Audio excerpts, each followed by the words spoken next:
ابتدا ہے رب جلیل کے بابرکت نام سے جو دلوں کے بھید خوب جانتا ہے۔ دیکھتی آنکھوں سنتے کانوں صابری میاں کا سلام پہنچے۔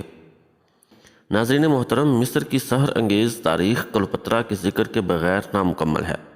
کلوپترا کو حسن کی دیوی، بے وفائی کی علامت اور زہریلی ناگن جیسے القابات دیے جاتے رہے ہیں، لیکن جدید تحقیق نے ان میں سے اکثر کو غلط ثابت کر دیا ہے۔ لوگ روایات کو تاریخ میں غلط ملت کرتے رہے ہیں، جس کی بنا پر کئی طرح کی غلط فہمیاں پیدا ہوتی رہی ہیں۔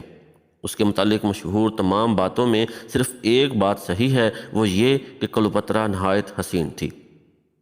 کلوپترا مصر پر حکمرانی کرنے والے 33ویں خاندان کی آخری فرمانروا تھی۔ اس کا جد امجد سکندر اعظم کا جرنیل ٹولیمی تھا۔ اس نے سکندر اعظم کے مرنے پر خود مختاری کا اعلان کر کے مصر پر اپنی حکومت قائم کر لی تھی۔ اس خاندان نے مصر پر 300 سال حکومت کی۔ 51 قبل مسیح میں جب کلوپترا کے باپ کا انتقال ہوا تو اس وقت وہ 17 سال کی تھی۔ مصر کے رسوم و رواج کے مطابق خاندان کی بڑی لڑکی تخت کی وارث بن سکتی تھی، لیکن رواج کے مطابق اسے اپنے چھوٹے بھائی سے شادی کرنا پڑتی۔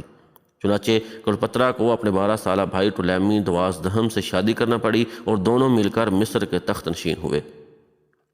حکومت کے تیسرے سال دیگر امرائے سلطنت کے بھڑکانے پر ٹولیمی نے حکومت کا کلی اختیار اپنے ہاتھ میں لے کر کلوپترا کو جلا وطن کر دیا۔ اس دوران روم کا مشہور سپہ سالار جولیس سیزر اپنے حریف کے تعاقب میں اسکندریہ تک آ پہنچا تھا اور اسکندریہ کے شاہی محل میں کلوپترا کا بھائی اس کی چاپلوسیاں کر رہا تھا۔ کلوپترا نے شام جا کر اپنی سلطنت کی واپسی کے لیے فوج اکٹھی کی، لیکن وہ جانتی تھی کہ جب تک اس کی پشت پر کسی بڑی طاقت کا ہاتھ نہ ہو وہ مصر کی حکومت واپس حاصل نہیں کر سکتی۔ اس مقصد کے حصول کے لیے اس نے اس دور کی سب سے بڑی جنگی قوت روم کے شہنشاہ جولیس سیزر سے رابطہ کرنے کا فیصلہ کیا۔ کلوپترا کو کسی طرح معلوم ہو گیا تھا کہ جولیس سیزر حسن کا دل دادا ہے۔ کلوپترا خود نہایت حسین تھی۔ اس نے ایک جوا کھیلنے کا فیصلہ کیا۔ اس جوئے میں اگر کلوپترا ہار جاتی تو اپنی جان سے جاتی، اور اگر وہ اس جوئے میں جیت جاتی تو مصر کا تخت و تاج اس کا ہوتا۔ اس نے ایک ترکیب نکالی۔ اس نے اپنے آپ کو ایک قالین میں لپٹا اور وہ قالین اپنے خاص آدمی کے ذریعے جولیس تک پہنچا دیا۔ ایسا عین ممکن تھا کہ جولیس سیزر اس کو پکڑ کر اس کے بھائی کے سپرد کر دیتا اور وہ اس کو قتل کر دیتا، لیکن کلوپترا کو اپنے حسن اور جولیس سیزر کے حسن پرستی پر اتنا اعتماد تھا کہ اس نے اپنا یہ آخری پتہ کھیلنے کا فیصلہ کر لیا۔ جولیس سیزر کے سامنے قالین کھولا گیا تو اس میں کلوپترا برآمد ہوئی۔ کلوپترا کی توقع کے عین مطابق جولیس سیزر اس کی زلف کا اسیر ہو گیا اور اس نے کلوپترا کے بھائی کے مقابلے میں کلوپترا کی حمایت کا اعلان کر دیا۔ جولیس سیزر مصر میں اپنے حریف پومپائے کے تعاقب میں آیا تھا۔ اسے ختم کر کے اب وہ روم کا طاقتور ترین شخص بن چکا تھا۔ اسے فوری طور پر روم پہنچ کر وہاں کے معاملات سنبھالنے چاہیے تھے، لیکن اس نے اپنے آپ کو کلوپترا کی چاہت میں گم کر دیا۔ کلوپترا نے موقع پا کر اپنے بھائی کو بھی ٹھکانے لگوا دیا۔ اب اس کے راستے میں کوئی دیوار نہ تھی۔ مصر کی ملکہ بننے کے بعد رواج کے مطابق اس مرتبہ کلوپترا کو اپنے 11 سالہ بھائی ٹولیمی 4 کے ساتھ شادی کرنا پڑی۔ حکومتی معاملات کو ایک دھڑے پر لانے کے بعد جولیس سیزر کے پاس روم پہنچی اور اس کے دل کی درانی بن گئی۔ جولیس سیزر سے کلوپترا کے ہاں ایک بیٹا پیدا ہوا جو آگے چل کر ٹولیمی 15 بنا۔ 44 قبل مسیح میں چند قریبی رفقا نے سازش کر کے جولیس سیزر کو قتل کر دیا۔ سیزر کے قتل کے بعد کلوپترا مصر واپس لوٹ گئی۔ کہا جاتا ہے کہ مصر واپس پہنچنے کے بعد اس نے ٹولیمی 4 کو بھی زہر دلوا کر مار ڈالا۔ جولیس سیزر کی موت کے بعد روم میں خانہ جنگی شروع ہو گئی اور جولیس سیزر کا قریبی دوست مارک انتونی اس میں فریق کی حیثیت سے سامنے آیا۔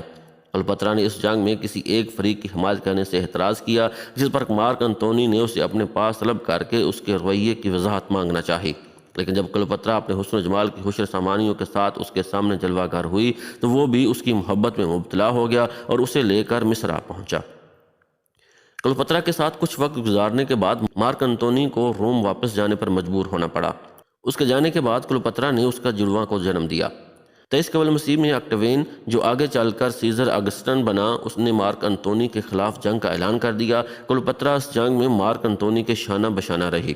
13 قبل مسیح میں جب مارک انتونی کی شکست صاف نظر آنے لگی، جس پر کلوپترا نے مارک انتونی کو قائل کر لیا کہ وہ اس کے ساتھ مصر واپس لوٹ چلے، لیکن اس سے پہلے کہ اس ارادے کو عملی جامہ پہنایا جا سکتا، مارک انتونی تک یہ جھوٹی اطلاع پہنچائی گئی کہ کلوپترا کو قتل کر دیا گیا ہے۔ دل گرفتار ہو کر انتونی نے خودکشی کر لی۔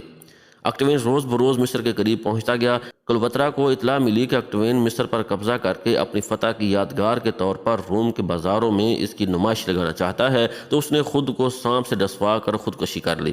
یوں مصر کی تاریخ کا ایک باب بند ہو گیا۔ کلوپترا اپنی ہنگامہ خیز زندگی کی بدولت نہ صرف تاریخ کے صفحات میں زندہ و جاوید ہو گئی، بلکہ کئی مشہور مصنفین نے اسے اپنی تخلیقات کا حصہ بنایا۔ کلوپترا کو موضوع بنانے والی مشہور تصنیفات شیکسپیئر کا ڈرامہ Antony and Cleopatra, John Dryden کا ڈرامہ آل فار لو اور جان برنارڈ شاء کا ڈرامہ سیزر اینڈ کلوپترا شامل ہیں۔